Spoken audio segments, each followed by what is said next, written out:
Hi, good morning ulit. Basta kayo, today is January 16, 2024. So, post ko lang din yung ginagawa ko ngayon na stainless sign. So, share na rin natin paano sila ginagawa. So, ito yung mga letter.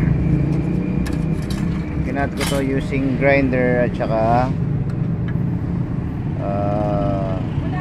jigsaw. Ayun, ito yung mga sidings.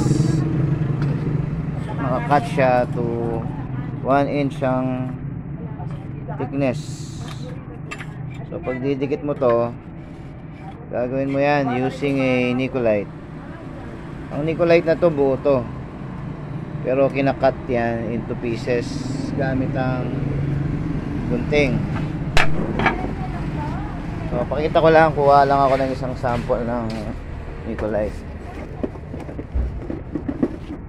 So ito siya, ang Nicolite na ibuo. So pag dibilin mo siya, ganyan siya kalaki. Tapos guguntingin mo siya, guguntingin into small pieces. Ayan siya pag natapos. Tapos ang ginagamit kong pangdikit at saka pang forma, ito, grinder pa rin para ilapat. Ito yung pandikit ko. Soldering iron. Tapos ganyan sila. So yun, pag naka-stand, ito, ginawa ko yan using ito.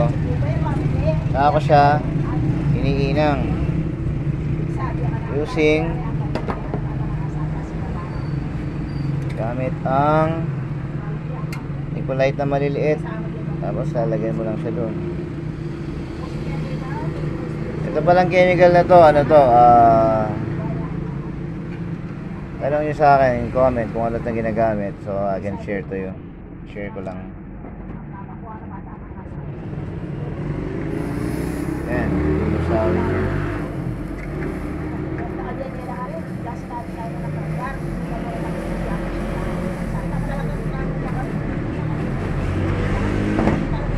Ganyan lang. So, hanggang mabuo yan into letter.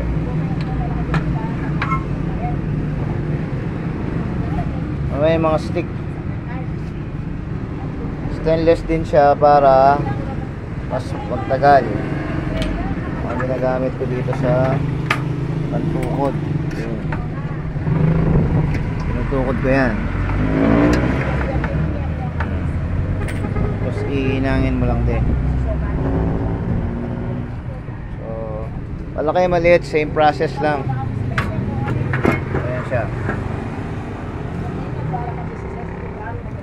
Ang sign work tiyaga lang talaga. So anytime may gusto kayong i-comment, gustong tanong sa akin regarding sa stainless sign na pwede yung paano kayo matuto, message nyo lang ako para makapag-share ako kung paano yung process. And also pag kailangan nyo rin ng mga signage na ganito para sa mga business nyo, just pwede kayo mag-order sa akin, may discount. Sana supportan nyo yung vlog ko,